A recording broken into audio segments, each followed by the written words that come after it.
that you are all doing well। हम इस video में ज्योग्राफी शुरू करने जा रहे हैं और ज्योग्राफी का एक एक कंसेप्ट जो है आपको बताएंगे। और आप जो है ज्योग्राफी क्लास 6 से स्टार्ट करके क्लास 12 तक की A to Z कंसेप्ट बताया जाएगा आने वाले वीडियो में। ये उसका जो है स्टार्टिंग है, इसलिए ये वीडियो आपका जो है वेलकम है कि आप ज्योग्राफी को कैसे हम समझते हैं, कैसे ज्योग्राफी हमारा इम्पोर्टेंट है, प्रीलिम्स के लिए कितना इम्पोर्टेंट है, मेंस के लिए कितना इम्पोर्टेंट है, इवन पर्सनालिटी टेस्ट में भी ज्योग्राफी का नॉलेज बहुत मायने रखता है। तो इसलिए आपको ये ज्योग्राफी जो है अच्छे से समझनी चाहिए। तो हमने क्या किया है कि हम क्लास 6 से ज्योग्राफी लेकर चलते हैं, आपको A to Z जो है ज्योग्राफी का कंसेप्ट जो है क्लियर करा देंगे। ठीक है, तो चलिए वीडियो शुरू करते हैं।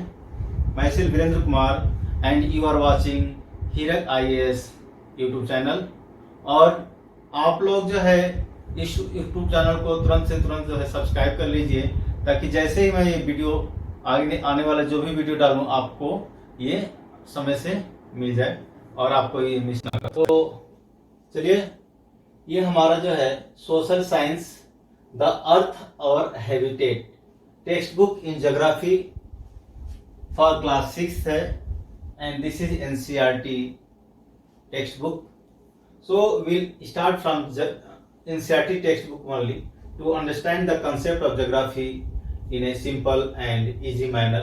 And since NCERT textbook are very important, so we'll learn each steps in a simple manageable manner. So let's start. So firstly we'll start the chapter number 1, the earth in the solar system.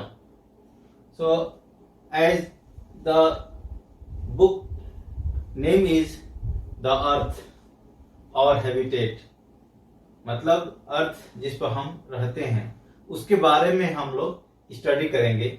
अर्थ क्या है, इसके कौन कौन से domain है, क्या है ये अर्थ, कितना इम्पोर्टेंट है, कैसे ये जो है पूरा जो है यूनिवर्स के अंदर एग्जिस्ट करती है, क्या इसका रोल है, हम इसको क्या देते हैं, ये हमें क्या दे रही है, सब कुछ समझेंगे इस ज्योग्राफी में।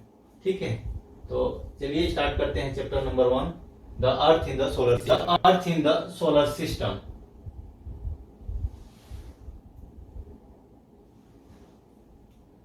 इसमें हम जो है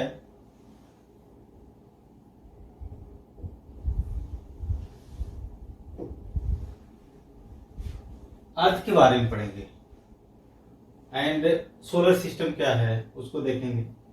तो व्हाट इज अर्थ, तो बैकग्राउंड क्या है हमारा,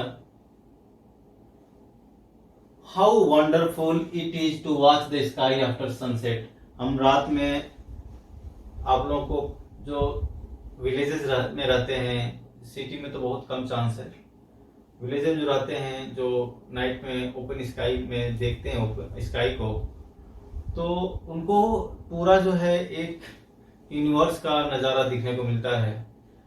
सिटी में ऐसा नहीं मिलता, जब तक आप सबसे टॉप फ्लोर पर रूफ टॉप पे जाएंगे तब जाके कुछ शायद ओपन में देख सकते हैं। लेकिन जो है जब नाइट में जो है आपको एक दुनिया अलग दिखती है, सितारों से झिलमिलाती दुनिया होती है जिसमें सब कुछ दिखता है, सिर्फ सूरज नहीं दिखता है, सन नहीं होता है, बाकी सब चीज़ें होती हैं, मून होता है, स्टार्स होते हैं, गैलेक्सी सब दिखता है, पूरा यूनिवर्स दिखता है। तो ये कितना सुंदर दिखता है इसके बारे में बात की जा रही है कि how wonderful it is to watch the sky after sunset when sun is not there in the during the night time after the sunset. So sky is so beautiful, है ना, बहुत खूबसूरत होता है। जो देखते हैं, देखे हैं रात में, जो शहरों से बाहर, सिटी से बाहर, चकनचौंध रोशनी से बाहर जाकर नाइट में जब स्काई को देखिए कितना खूबसूरत दिखती है sky. So one would first notice 1 or 2 bright dots shining in the sky. तो जैसे आप बाहर देखेंगे तो इन्होंने 1 या 2 की बात किया है, हम तो कहते हैं कि सैकड़ों, हजारों, लाखों, मिलियंस, बिलियंस स्टार्स हैं स्काई में, ठीक है ना। So soon you would see the number increasing. जैसे आप देखना शुरू करेंगे तो आपको एक से एक नंबर बढ़ता जाएगा, आपको पूरा जो है यूनिवर्स का ब्यूटीफुल नज़ारा देखने को मिलेगा। बच्चों, जैसे ही आप ओपन स्काई में जाएंगे तो आपको जो स्टार्स दिखने शुरू हो जाएंगे और आप आराम से, मान लीजिए आप लेट गए, लेट के चारों पूरे अच्छे से देख रहे हैं, तो आपको जो है बहुत सुंदर ही नज़ारा देखने को मिलेगा। तो जो बच्चे, जो कैंडिडेट ये सब देख चुके हैं वो हमें कमेंट में बताएं कैसा लगता है आपको स्काई। ये आपको रियल में जो ब्यूटी है स्काई की वो नाइट में ही मिलती है देखने को, उसमें क्या क्या दिखता है आप लोग जरूर बताइएगा हमें। The whole sky is filled with tiny shining objects, some are bright others dim. तो कुछ तो बहुत ज्यादा चमकते हैं जो स्टार्स होते हैं, तारे होते हैं, और कुछ कम, तो इसलिए तो ट्विंकलिंग स्टार कहते हैं। और क्यों होते हैं इसके पीछे भी साइंस है। जो स्टार्स होते हैं वो बहुत दूर है हमसे, हैं, मिलियंस किलोमीटर दूर है, ठीक है। तो वहां से उनकी रोशनी चलती है, हमारे अर्थ पे आती है, तो उनको कई एटमॉस्फेयर के कई लेयर से गुजर के आना पड़ता है।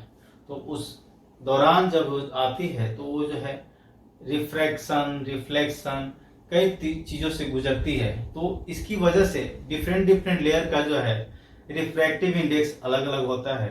इसीलिए जो है वो जो स्टार जो एक बार आप देख रहे होते हैं अगली बार वो नहीं देख पाते हैं, क्योंकि उनका जो है लाइट रिफ्रैक्ट होकर डायरेक्शन चेंज होता रहता है, तो कभी दिखती है कभी नहीं दिखती। तो इसलिए क्या स्टार कैसे दिखते हैं, ट्विंकल करते हुए दिखते हैं।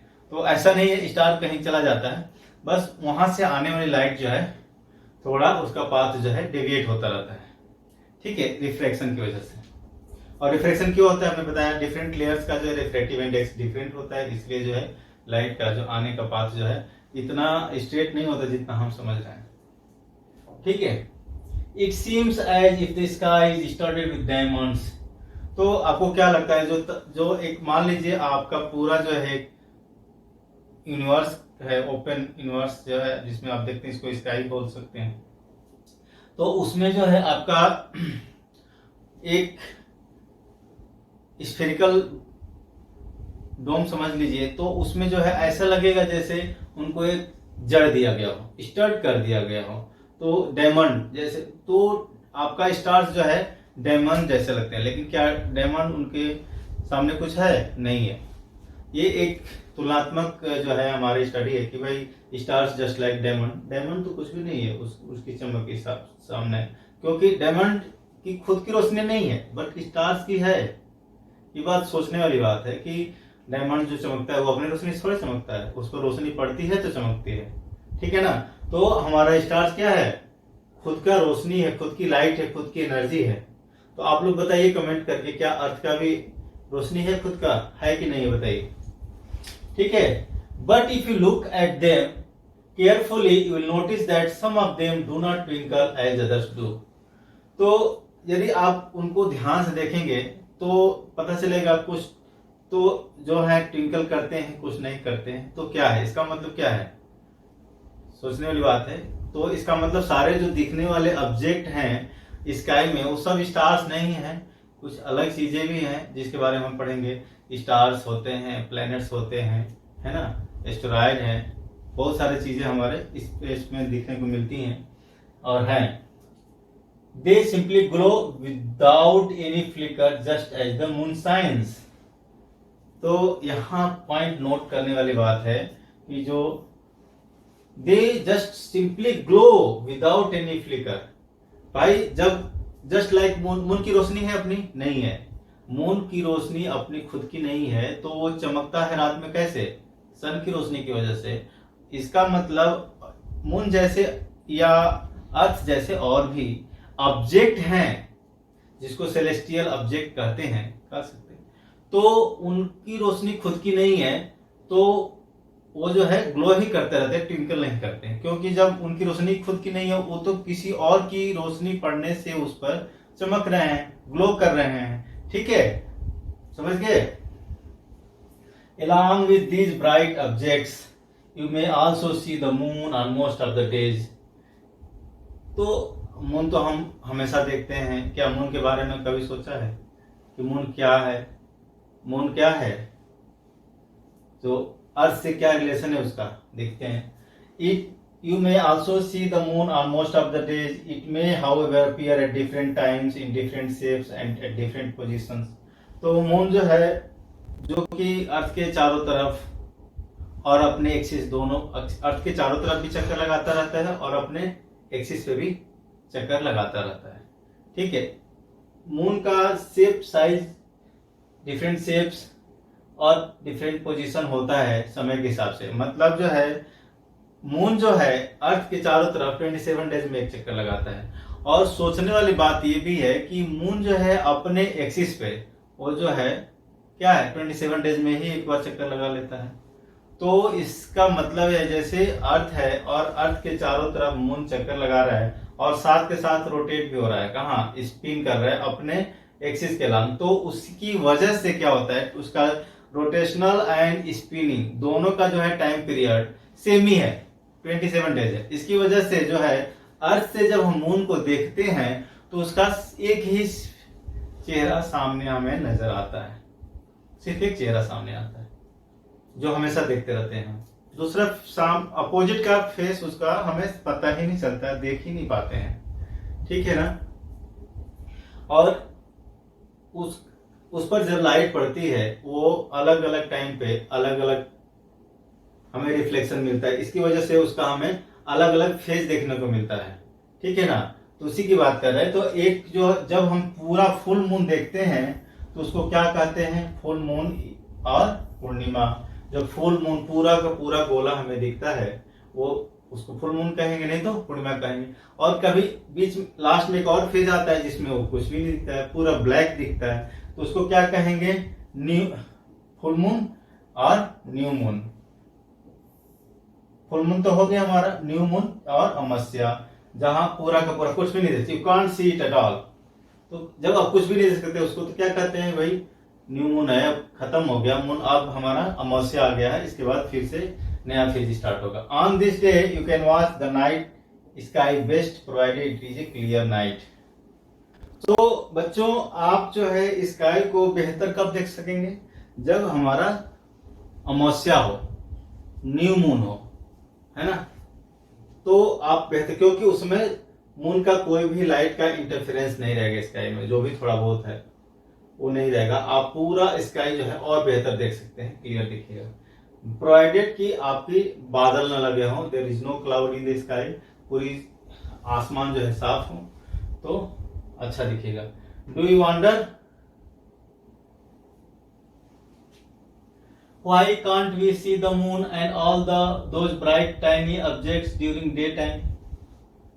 तो बच्चों ये जो सवाल है कि आप ये बताइए क्यों नहीं हम मून को दिन में देख सकते हैं, या बाकी और भी स्टार्स हैं उनको क्यों नहीं दिन में देख सकते हैं, क्यों नहीं देख सकते हैं? Because very bright light of the sun does not allow us to see all those bright objects of the night. तो जो स्टार्स हैं, सन जो है हमारा एक स्टार ही है, लेकिन सन के अलावा और भी यूनिवर्स में स्टार्स हैं, इवन बिगर देन सन है, लेकिन बात यह है कि वो सारे स्टार्स जो हैं सन से काफी दूर है। तो आपको एक चीज हम बताएंगे, यहाँ पर थोड़ी फिजिक्स है कि जो है जो बिगर दूर हैं, बिगर होते हुए बहुत दूर हैं, तो उनका इफेक्ट जो है कम है।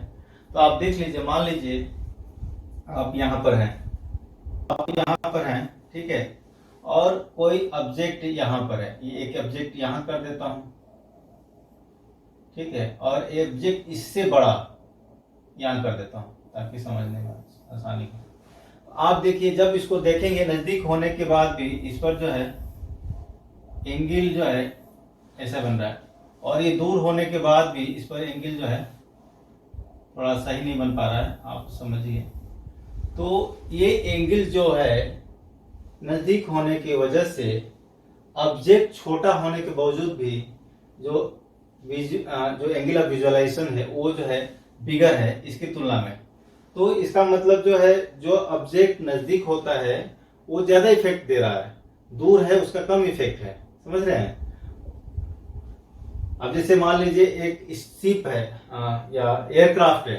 एयरक्राफ्ट जो आप दूर से देखते हैं तो कितनी छोटी दिखती है, जो दूर रहेगी तो उसका एंगल ऑफ विजुअलाइजेशन या विजुअल एंगल जो है क्या हो जाएगा, छोटा हो जाएगा। और वो पास आ जाए तो आपको देखते हैं कि एयरक्राफ्ट कितनी बड़ी दिखती है।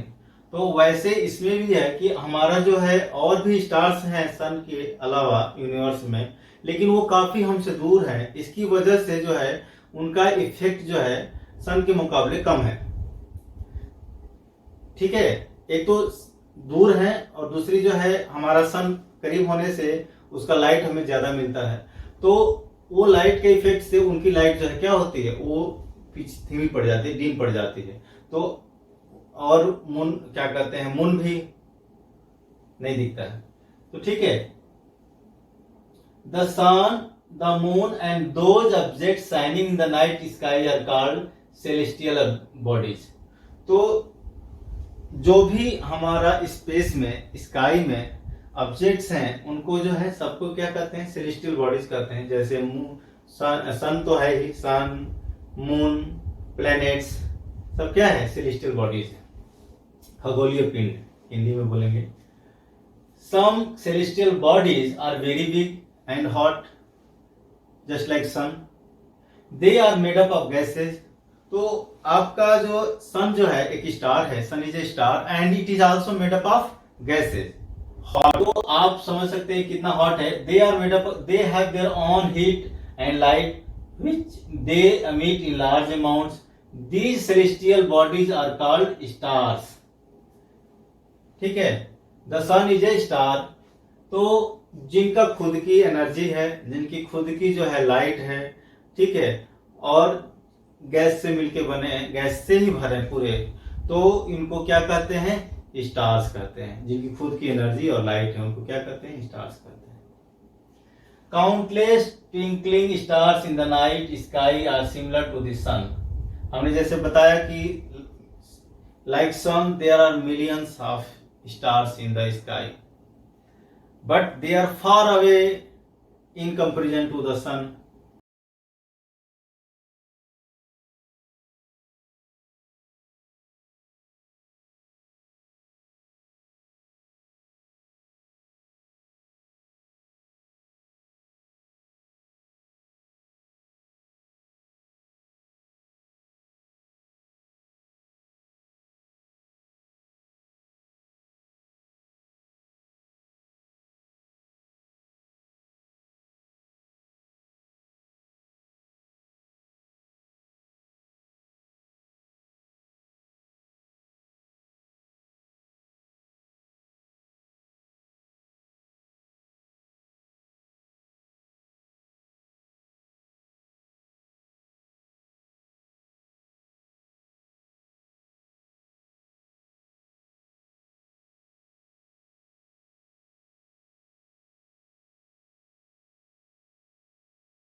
तो जिसको जाकर मिलेगा वो पोल स्टार होगा। तो हम जो है पोल स्टार जो है एक डायरेक्शन में देख करके हम पता कर सकते हैं कि वही पोल स्टार है, और पोल स्टार को देख करके हम पता कर सकते हैं कि वो नॉर्थ में है तो उसका अपोजिट डायरेक्शन साउथ होगा, उसके अकॉर्डिंग ईस्ट वेस्ट जो है डिसाइड कर लेंगे। ठीक है, हमारे इंसेस्टर जो है ऐसे ही पता करते थे जब कंपास का इन्वेंशन नहीं हुआ था। ठीक है, नाउ हम ये देखेंगे सेलेस्टियल बॉडीज क्या होती है। सेलेस्टियल बॉडी जो भी हमारे स्पेस में जो बॉडीज है, जैसे सन है, मतलब स्टार्स हैं, प्लैनेट्स हैं, नेचुरल सैटेलाइट्स हैं, मून है, एस्टेरॉयड हैं, इन सबको मिलाकर के हम लोग सेलेस्टियल बॉडीज कहते हैं। और प्लैनेट्स क्या होता है? Planets any celestial bodies that don't have its own light energy, ठीक है, उनको क्या कहते हैं? प्लैनेट कहते हैं। This word planet is taken from the Greek word planetai which means wanderers. तो प्लेनेट जो है वर्ड को प्लेनेटई ग्रीक वर्ड से लिया गया है, जिसका मीनिंग जो है वांडरर होता है। तो हम जानते हैं कि जो है हमारा अर्थ भी एक प्लेनेट है, और ऐसे हमारे सोलर सिस्टम में 8 प्लैनेट्स हैं। ठीक है, टोटल लेकर के, अर्थ को लेकर के। इसके पहले जो है 9 प्लैनेट्स माना जाता था, लेकिन प्लूटो को जो है ड्वार्फ प्लैनेट घोषित करके इसको हटा दिया गया कैटेगरी से। अब हमारे पास जो है केवल 8 प्लैनेट ही रह गए हैं, जिसका नाम है, आपको बता दें, जैसे आपका देखिए ये हमारा सन है। ठीक है, तो सन के सबसे नियरेस्ट जो है क्या है? मरकरी है। तो सबसे नियरेस्ट जो है वो मरकरी है।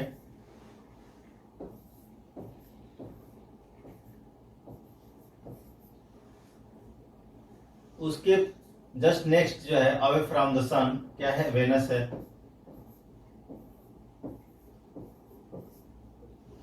नेक्स्ट आते हैं हमारा अर्थ। ठीक है, अर्थ हो गया। उसके बाद आता है हमारा नेक्स्ट मार्स। ठीक है, उसके बाद आता है जुपिटर।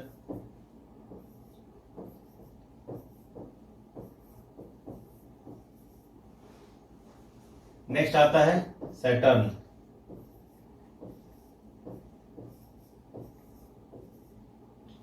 उसके बाद आता है नेक्स्ट हमारा Uranus.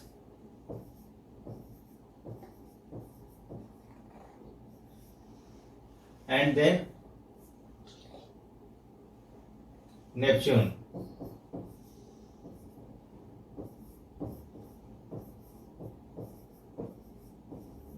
So these are 8 planets revolve around the sun in the solar system, and because of the enormous gravity of the sun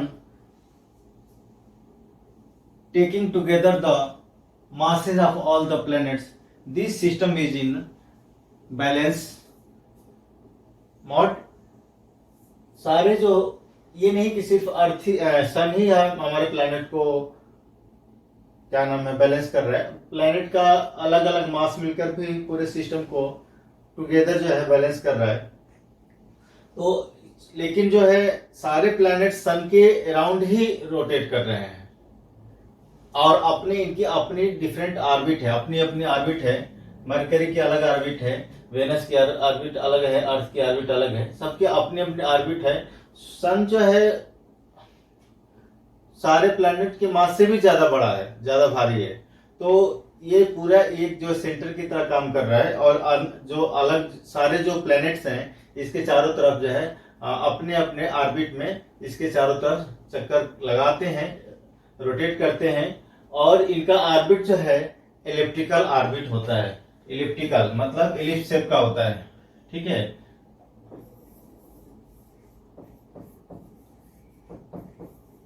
elliptical orbit होता है। अभी आपके किसी एग्जाम में आ सकता है, भाई हमारा जो सिस्टम है, प्लैनेट है, सन के चारों तरफ जो है सर्कुलर ऑर्बिट में रोटेट करते हैं, इलिप्टिकल ऑर्बिट में करते हैं, कि स्फेरिकल से करते हैं, कुछ ऑप्शन बना करके दे सकता है। तो हमारा जो ऑर्बिट है इनका क्या है, इलिप्टिकल ऑर्बिट है। ठीक है बच्चों, तो हम जो है अब सोलर सिस्टम के बारे में डिटेल में स्टडी करेंगे। ठीक है, अभी और बताते हैं कि जो है ये जो प्लैनेट्स हैं इनका अपना जो है मून होता है, नेचुरल सैटेलाइट होती है। जैसे हमारे अर्थ का सैटेलाइट है, नेचुरल सैटेलाइट मून है, वैसे अलग अलग प्लैनेट के भी कुछ कुछ के हमारा नेचुरल सैटेलाइट होता है। ठीक है, अब मून के बारे में थोड़ा बात करते हैं। मून जो है हमारा जो है खुद चंद्रमा जो हमारा अर्थ के चारों तरफ जो है अपने ऑर्बिट में चक्कर लगाते हैं, और दूसरा मोशन इनका यह है कि खुद अपने एक्सिस के अलोंग जो है स्पिन करते हैं। तो मून जो है अर्थ के चारों तरफ चक्कर भी लगाता है और जो है अपने एक्सिस के अराउंड जो है स्पिन भी करता है। So there are two kind of motion here, like earth भी क्या है, सन के चारों तरफ जो है अपने ऑर्बिट में चक्कर लगाती है और जो है अपने एक्सिस के अलोंग भी मूव करती है, स्पिन करती है। तो इसमें जो दो तरह के मोशन है, वैसे ही मून में भी दो तरह के मोशन है। और जो है अर्थ जो है 24 आवर्स में एक चक्कर लगाती है अपने एक्सिस के अलोंग। मून जो है 27 डेज में लगाता है और अर्थ के चारों तरफ भी 27 डेज में लगाता है। मतलब जो है जो मून के लिए दोनों time period, spinning time period और रोटेशनल टाइम पीरियड क्या है, सेम है। दैट्स वाई हम क्या देखते हैं कि मून जो है हमारे लिए एक जो है हमेशा स्टैटिक पोजीशन में रहता है। वो हमेशा जो है हम उसका एक ही फेस देख पाते हैं, एक ही चेहरा देख पाते हैं, उसका दूसरा चेहरा हम नहीं देख पाते हैं, क्योंकि वो जितने टाइम में रिवॉल्व करता है अर्थ के चारों तो उतने टाइम में वो एक चक्कर लगा लेता है अपने एक्सिस के अलावा। तो उससे क्या होता है, उसका पोजीशन जो है क्या होता है, एक ही जैसा रहता है, एक ही उसका फेस हम देख पाते हैं। ठीक है, अभी चंद्रयान भी लॉन्च हो चुका है अपोजिट पोल पर। आप जानते हैं जो पोल हमें दिखता नहीं वहां भी जा चुका है हमारा जो है। तो इसमें इसके बारे में हम लोग नेक्स्ट में डिटेल में डिस्कस करेंगे। नाउ हम लोग क्या करेंगे, सोलर सिस्टम को समझेंगे। सोलर सिस्टम क्या होता है, solar that is related to sun. ठीक है, सिस्टम पूरा जो है हमारा sun taking all the 8 planets, asteroids, ठीक है, सब मिलाकर के हमारा सोलर सिस्टम होता है। सोलर सिस्टम जो हमारा है, सोलर सिस्टम के जो 8 प्लैनेट्स है उनको 2 कैटेगरी में बांट सकते हैं, terrestrial planet and Jovian planet. Terrestrial planet से ये जो 4 प्लैनेट्स हैं इनको टेरेस्ट्रियल प्लैनेट कहते हैं, और रेस्ट जो है 4 प्लैनेट्स को जोवियन प्लैनेट कहते हैं। क्योंकि टेरेस्ट्रियल प्लैनेट में जो इनका आउटर सरफेस होता है रॉकी होता है, मेटल से बना होता है, और इनका इनर कोर जो भी सॉलिड हो सकता है, मोल्टेन हो सकता है। इनका जो नेचर जो है सॉलिड है, मेटल से बने हैं, आउटर सरफेस हार्ड रॉक है। और जो जोवियन प्लैनेट है ये जो है गैसेज होते हैं, गैस के बने होते हैं। ठीक है, इनका जो है आउटर रिंग होता है। आपके एनसीईआरटी बुक में डिटेल में कुछ समझाया है। देखिए, हमने जैसे बोला कि जो है हमारा ये मरकरी है, उसके बाद जो है वेनस है, नेक्स्ट अर्थ है, फिर मार्स है, उसके बाद नेक्स्ट हमारा जो है जुपिटर है, और हमारा ये सैटर्न है, फिर यूरेनस है, नेपच्यून है नेक्स्ट। तो इनका जो है Mercury 1 orbit around sun 88 days. तो मरकरी जो हमारा प्लेनेट है सन के चारों तरफ 88 डेज में कर लेती है चक्कर। तो इसका एक सिग्निफिकेंस मैं दिखाऊंगा। जो प्लैनेट सन के जितना नजदीक है उसका जो टाइम पीरियड जो है सबसे कम है, मतलब फास्टर है वो, उसका रिवॉल्यूशन जो है बहुत फास्टर है। आप देख लीजिए खुद। उसके बाद जो है हमारा 1 स्पिन ऑन एक्सिस 59 डेज में जो है अपने चारों तरफ जो है अपने खुद एक्सिस के अलांग जो है स्पिन कर लेता है। नेक्स्ट जो है वेनस जो है 1 orbit around the sun 255 days and 1 spin on axis 243 days. तो मरकरी के तुलना में वेनस जो है ज्यादा टाइम ले रहा है सन के चारों तरफ चक्कर लगाने में। उसके बाद अर्थ 365 डेज लेती है, आपको पता है। और ये अपने एक्सिस पर जो है 24 आवर्स में या 1 डेज में एक चक्कर लगा लेती है अपने एक्सिस के। व्हाई इट हैपेंस कि जो सिस्टम जो प्लैनेट जो है सन के जितना नजदीक है उतना उसका टाइम पीरियड कम है, मतलब वो फास्टर है in comparison to the planets away from the more distance from the sun. तो भाई सिस्टम को बैलेंस करने के लिए हमारा जो है ऐसा होता है कि जो नजदीक रहेगा ग्रेविटी उस पर ज्यादा लगेगी, इसीलिए उसको बैलेंस करने के लिए उसका जो है टाइम पीरियड या स्पीड ऑफ रिवॉल्यूशन जो है वो क्या होगा, ज्यादा होगा और टाइम पीरियड कम होगा। ठीक है फ्रेंड्स। नेक्स्ट जो है आप देखिए मार्स जो है अपने ऑर्बिट सन के अराउंड जो है 687 डेज में 1 रिवॉल्यूशन कर पाता है और अपने एक्सिस पर 1 डे में करता है 24 आवर्स में। इसके नंबर ऑफ मून जो है मार्स के 2 हैं और हमारे अर्थ के नंबर ऑफ मून 1 है। ठीक है। नेक्स्ट जुपिटर 1 ऑर्बिट जो है 11 ईयर्स 1 मंथ में करता है, मतलब 11 ईयर्स 11 मंथ में करता है। मतलब ईयर्स में जुपिटर जो है अपने सन के अराउंड जो है अपने ऑर्बिट में एक जो है कंप्लीट जो है रिवॉल्यूशन पूरा करता है। ये हमारा जुपिटर है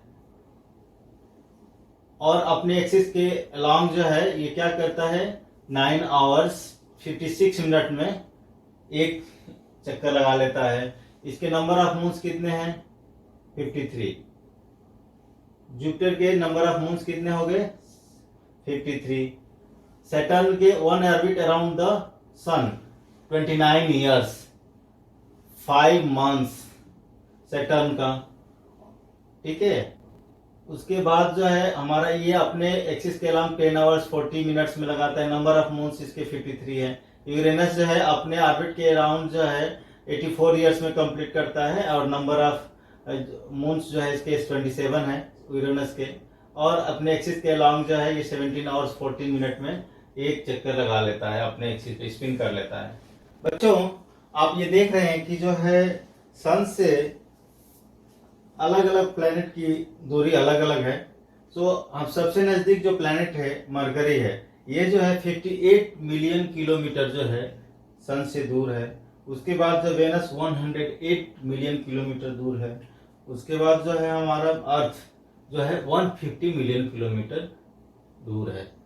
so this and Mars 228 million kilometre दूर है। ठीक है। अब ये हमारा एस्टेरॉयड बेल्ट है। ठीक है। It is made up of gases and dust Rocky materials. उसके बाद जुपिटर जो है 778 मिलियन किलोमीटर है। सैटर्न जो है 1427 मिलियन किलोमीटर दूर है। एंड सिमिलरली और भी प्लैनेट्स है। तो आप ये बताइए, हमने ऐसा बात किया कि जो है इन प्लैनेट्स का जो है खुद का लाइट एनर्जी नहीं है, तो इन प्लैनेट्स में सबसे ज्यादा हॉटेस्ट प्लैनेट कौन हो सकता है? जो सन के करीब है वो प्लैनेट सबसे ज्यादा हॉट होगा, क्योंकि इनको एनर्जी और लाइट कहाँ से मिल रही है? सन से मिल रही है। इसलिए सबसे हॉटेस्ट प्लैनेट कौन हो सकता है? मरकरी होगा। ठीक है। चलिए नेक्स्ट अब देखते हैं सन। सन जो है, sun is in the centre of the solar system. Sun is in the centre of the solar system, मतलब सन जो है हमारा पूरा जो है ग्रेविटी का सेंटर है और सारे जो रेस्ट ऑफ द प्लैनेट्स और जो प्लैनेटरी बॉडीज हैं वो इसके चारों तरफ जो है चक्कर लगा रहे हैं, बाउंडेड बाय द सन है। ठीक है।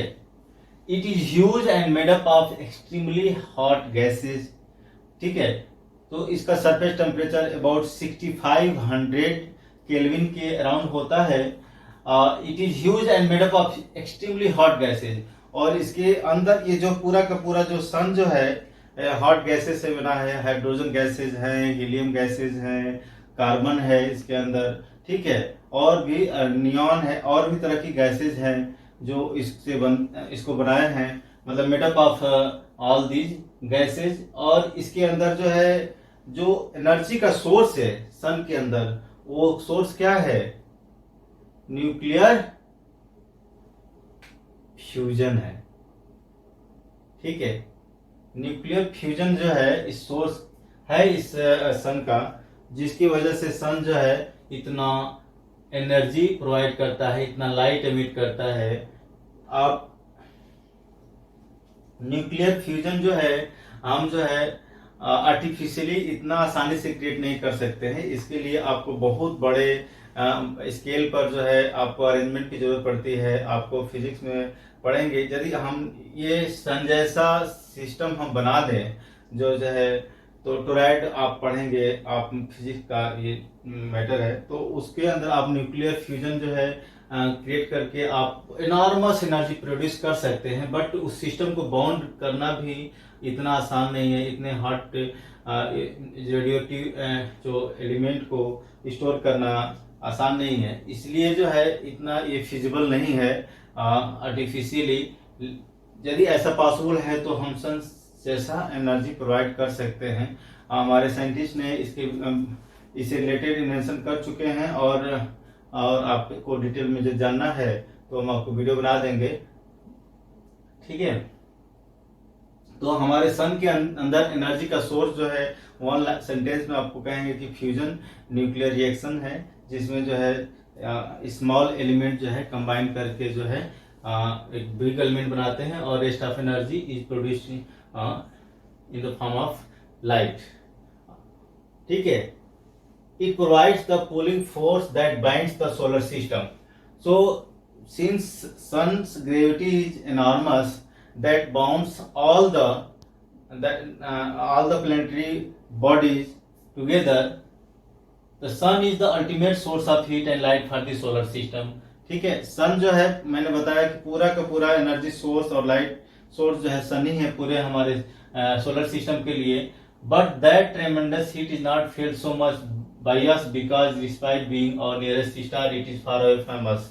The sun is about 150 million kilometer away from the earth. तो मैंने जैसे बताया कि जो है सन जो है हमसे कितना दूर है, 150 मिलियन किलोमीटर दूर है। और यदि इतना दूर ना होता तो हम कितना एनर्जी, कितना लाइट का इफेक्ट जो है हम फील कर पाते, आप अंदाजा लगा सकते हैं। सन इतना दूर होने के बावजूद भी हमें जो है इतनी गर्मी मिलती है, ठीक है। अभी देखिए समर सीजन चल रहा है, आपका टेम्परेचर 46, 48, 50 डिग्री टेम्परेचर आपको ऐसा फील हो रहा है। तो आप समझिए इतना दूर होने के बावजूद भी हमें सन की इतनी एनॉर्मस हीट मिल जाती है, लाइट मिल जाती है। सन हमारे नजदीक होता तो क्या होता, मरकरी जैसी स्थिति हो जाती, ठीक है। तो ये हमारा ये कुदरत का करिश्मा है कि हम जो लाइफ जो है, अब ये बताऊंगा कि अर्थ जो है एक ऐसा प्लैनेट है जो कि लाइफ के लिए हैबिटेट प्रोवाइड करती है। ये ऐसा इसके अंदर सिस्टम है जो सब कुछ अवेलेबल है, जिस पर लाइफ जो है ग्रो कर सकता है। प्लैनेट क्या होता है? देयर आर, हमने बताया प्लैनेट जो खुद की एनर्जी नहीं होती, खुद की लाइट नहीं होती है, जो सन के चारों तरफ चक्कर लगाते हैं, उनको प्लैनेट कहते हैं। There are 8 planets in our solar system. हाँ, there 8 planets are there: Mercury, Venus, Earth, Mars, Jupiter, Saturn, Uranus and Neptune. These are in the sequence regarding the distance from the sun. आप ये नाम देख सकते हैं, यहां भी लिखा हुआ है आपके टेक्स्ट बुक में। और एक यहाँ पर तरीका बताया है कि कैसे हम और आसानी से याद कर सकते हैं इनके नाम सीक्वेंस में। My very efficient mother just serve us nuts. तो आप ऐसे याद कर सकते हैं, my very efficient mother just serve us nuts. हमारा तो याद करने का सिंपल तरीका है मैम सन, शॉर्टकट। आप जो भी बेटर लगे आप उसको ले सकते हैं। All the 8 planets of the solar system move around the sun in a fixed path. So for each planet the orbit path is fixed. ये नहीं कि इस planet का मौसम उस ऑर्बिट में चला जाएगा, उसका मौसम उस ऑर्बिट में चला जाएगा, ऐसा नहीं है। इनका अपना अपना ऑर्बिट फिक्स है, इनका किसी का एक दूसरे के साथ इंटरफेरेंस नहीं होता है, ठीक है। आप ये सोच रहे होंगे कि जो है ये ऐसे ही एक लाइन में इनका ऑर्बिट है, तो ऐसा नहीं है। ये तो आपको 2 डायमेंशनल दिखाने का तरीका है। आप 3D में सोचेंगे तो सन एक सेंटर में होगा और सारे प्लैनेट अपने अपने क्या है ऑर्बिट में रिवॉल्व कर रहे हैं सन के अराउंड, ठीक है। तो 3D में आपका पिक्चर अलग होगा, ये 2D है इसलिए ऐसा दिख रहा है। These paths are elongated, so point to be noted here that paths are elongated, मतलब वो सर्कुलर पाथ नहीं है, ये एलिप्टिकल पाथ होता है। ये दैट इज वेरी इंपॉर्टेंट बच्चों, नोट कर लीजिए। दे आर कॉल्ड ऑर्बिट्स, तो इनके पाथ को क्या बोलते हैं? ऑर्बिट्स कहते हैं। Mercury is nearest to the sun, it takes only about 88 days to complete one round along its orbit. Venus is considered as Earth's twin because its size and shape are very much similar to that of Earth. तो ये भी आपको एक question बन सकता है कि जो है अर्थ का ट्विन किसको कहते हैं? तो वेनस जो है अर्थ का ट्विन है। क्यों कहते हैं ऐसा? क्योंकि वेनस का जो शेप है, साइज है, वो पूरा का पूरा जो है अर्थ से मैच करता है। देखिए हमने बताया कि प्लैनेट को जो है ड्वार्फ प्लैनेट जो है अनाउंस कर दिया गया है 2006 में, और ये जो है इंटरनेशनल एस्ट्रोनॉमिकल यूनियन ने डिसीजन लिया था ये जो है एज ए प्लैनेट निकाल दिया जाए और इसको ड्वार्फ प्लैनेट बना दिया जाए, ठीक है। The earth is the third nearest planet to the sun. आप सीक्वेंस में देखेंगे सबसे नजदीक से सन के सबसे नजदीक जो है मरकरी है, उसके बाद जो है वेनस है, उसके बाद जो है अर्थ है।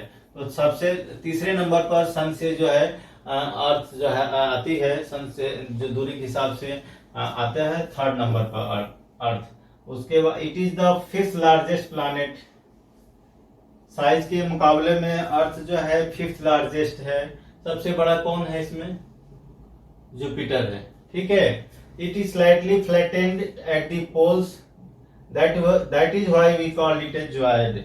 zoid देखिए हमारा अब जो है अर्थ का शेप के बारे में यहाँ बात कर रहा है। अर्थ का शेप कैसा है? अब बोलते हैं कि ऑरेंज लाइक शेप है, तो दोनों पोल पर ये जो है फ्लैट है, चपटी है, ऐसा बोलते हैं। तो इस शेप को क्या कहेंगे? इस शेप को जोइड बोलते हैं। जोइड मतलब अर्थ लाइक स्ट्रक्चर, मतलब खुद अर्थ का डेफिनेशन अर्थ जैसे ही दे रहे हैं कि जो भी है अर्थ जैसा है उसको अर्थ कहेंगे। मतलब जो उसका जो दोनों पोल, नॉर्थ पोल जो है दोनों फ्लैट हैं, और जो है इसका शेप जो है जोइड है, ठीक है। तो joyed means earth like shape. यहाँ आपको जो है थोड़ा टिप्स दिया हुआ है कि ओरिजिन वर्ड का सोलर का क्या मतलब है। Sol in Roman mythology is the sun god, तो सन से सोल मतलब सन गॉड। रोमन मिथोलॉजी में सोल का मतलब होता है सन गॉड। इंग्लिश में सोलमेट भी बोल देते हैं, अपने जो एकदम नजदीकी मित्र होते हैं बोलते हैं ना। तो ऐसा कुछ नहीं, इधर कुछ अलग है। Sol in Roman mythology is the sun god, तो सोल से सोलर बना है। सोलर सिस्टम मतलब सन से जो बाउंड सिस्टम है उसको सोलर सिस्टम कहते हैं। जियोग्राफी मीन्स क्या होता है? जियो मतलब अर्थ होता है, ग्राफी मतलब राइटिंग। तो जो अर्थ के बारे में हम लोग स्टडी करते हैं उसको ज्योग्राफी बोलते हैं, ठीक है। वैसे जियो से अलग अलग वर्ड ओरिजिन हुआ है, जैसे जियोलॉजी हुआ है, जियोमेट्री हुआ है, जियोइड हुआ है। तो जियोलॉजी जानते हैं, study of the earth, it is a science. Geology science है, स्ट्रीम है। जियोमेट्री हमारा मैथ मेजरमेंट होता है जियोमेट्री में। और जियोइड जो है resembling the shape of form of the earth, ठीक है बच्चों। चलिए आगे चलते हैं। Condition favourable to support life are probably found only on the earth, ठीक है। जब ये बुक लिखी गई थी तब का ये है, अभी अभी इन्वेंशन हुआ है कि जो है हमारे सोलर सिस्टम के बाहर एक ऐसा सिस्टम मिला है फार डिस्टेंस, जहां जो है लाइफ होने की संभावना बताई जा रही है। रिसेंट न्यूज है, मैं आपको जो है उसका लिंक जो है आपको इस डिस्क्रिप्शन बॉक्स में दे दूंगा, आप देख लीजिएगा। ये जो अर्थ जैसा सारा एनवायरनमेंट अवेलेबल है, but that is far away, ठीक है। तो ऐसा नहीं है कि अर्थ पे ही लाइफ होने की पॉसिबिलिटी है, अर्थ पे ही लाइफ है, अदर जगह भी पॉसिबिलिटी खोजी जा रही है हमारे साइंटिस्ट के थ्रू। और ये नासा ने बताया है कि जो है अर्थ जैसा इन्वायरमेंट मिल गया है, but it is away from our solar system, it is outside of our solar system. The earth is neither too hot not too cold. तो ये अर्थ जो है क्यों हमारे लिए सुटेबल है, मतलब लाइफ के लिए सुटेबल है, क्योंकि ये एक ऐसा एटमॉस्फेयर प्रोवाइड कर सकती है जहां जो है लाइफ जो है ओरिजिन कर सकती है, सस्टेन कर सकती है, ग्रो कर सकती है। Because it has water, air and land. So अलग अलग इनका वाटर का स्फीयर को क्या हाइड्रोस्फीयर बोलते हैं, लैंड के से बना हुआ जगह या स्फीयर को जो है लिथोस्फीयर कहते हैं, और एयर से बना हुआ स्फीयर को एटमॉस्फेयर कहते हैं। तो जहां तीनों ये कंबाइन होता है उसको क्या कहते हैं, बायोस्फीयर। तो जहां बायोस्फीयर है, जहां इन तीनों का मिलान होता है, वहीं लाइफ की पॉसिबिलिटी बन जाती है। ठीक है बच्चों, the air has life supporting gas like oxygen. So oxygen जो है लाइफ के लिए बहुत जरूरी है। ऑक्सीजन नहीं होने से हम जो है ब्रीथ नहीं कर सकते हैं, सांस नहीं ले सकते हैं, हम क्या कोई भी जो है जीव।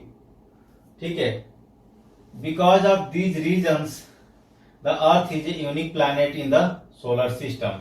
सो this feature, air, water, makes the earth unique from all the other 7 planets. So that's why our earth is like mother. We call earth as a mother earth, right? हमारी माँ है, जननी है, चाहे ऐसा बोलते हैं हम लोग। From the outer space, the earth appears blue because its 2/3 surface is covered by water. It is therefore called a blue planet. जो हम आउटर स्पेस से देखेंगे अर्थ को तो कैसा दिखती है, ब्लू दिखती है। क्यों ब्लू दिखती है, क्योंकि इसका 2/3 पोर्शन जो है वाटर से घिरा हुआ है, इसलिए ब्लू दिखती है। लेकिन क्या हम जो है अर्थ को मून से देखेंगे तो कैसा दिखेगा, ये आप लोग कमेंट में बताइएगा। क्या वो ब्लू दिखेगा, क्या वो अर्थ जो है ब्लू दिखेगी, ये ब्लैक दिखेगी, आप लोग बताइए। ठीक है, okay, this question is for you and answer in comment. Now हम जो है मून के बारे में बात करेंगे। हमारा मून जो है अर्थ का जो मून चंद्रमा है, चांद है, उसके बात करेंगे। और earth has only one satellite, that is the moon. Its diameter is only 1/4 that of the earth. जो अर्थ का डायमीटर है, टोटल जितना अर्थ बड़ी है ये, उसका 1/4 केवल डायमीटर जो है मून का है, इतना छोटा है मून। ठीक है, it appears so big because it is nearer to our planet than other celestial bodies.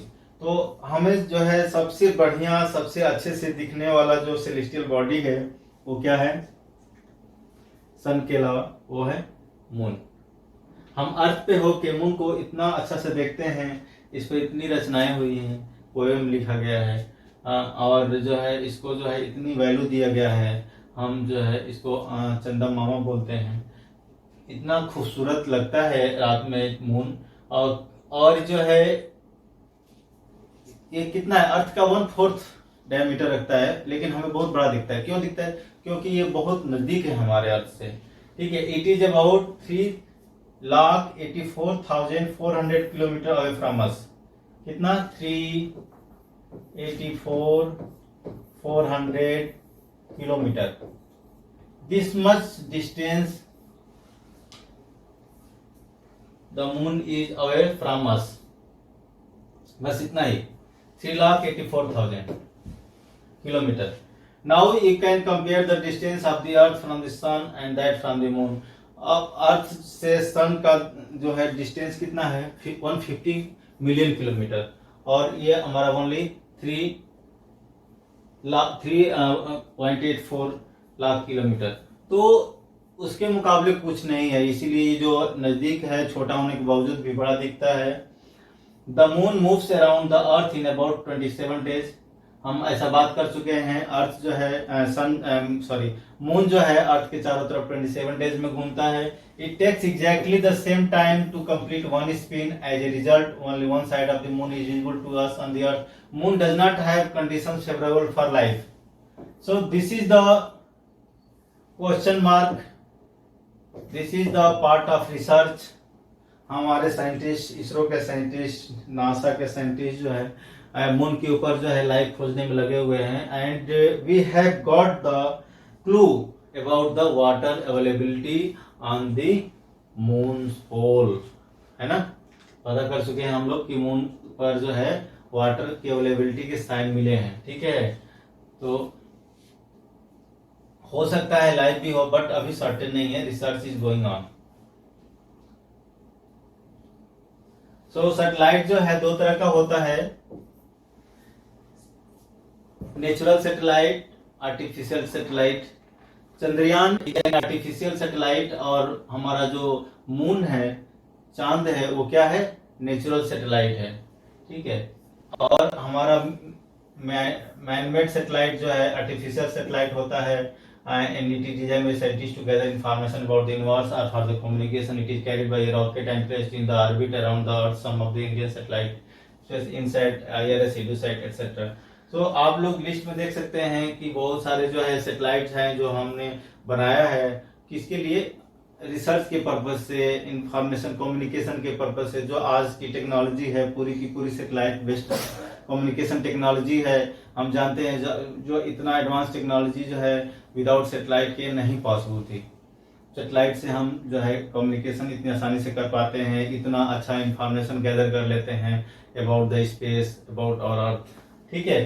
तो ये जो है एक छोटा सा झलक है कि जो है हम सैटेलाइट को जो है स्पेस में कैसे भेजते हैं, रॉकेट के हेल्प से भेजते हैं। और रॉकेट के जो है रॉकेट जो है सैटेलाइट को कैरी करता है, हम रॉकेट को लॉन्च करते हैं और रॉकेट जो है एक प्री डिसाइडेड जो है ऑर्बिट में जाकर के उसको छोड़ देता है सैटेलाइट को। और सैटेलाइट जो है अर्थ के चारों तरफ जो है या किसी और बॉडी, जैसे हम जिसके अर्थ के चारों तरफ जो है चक्कर लगाती रहती है, ठीक है, सर्कुलर ऑर्बिट में। और सैटेलाइट जो है वही हमारे लिए बहुत ही इंपॉर्टेंट है। इसका उपयोग जो है हम लोग जो है अपने रिसर्च के लिए और अर्थ से रिलेटेड जो भी हमें इंफॉर्मेशन चाहिए।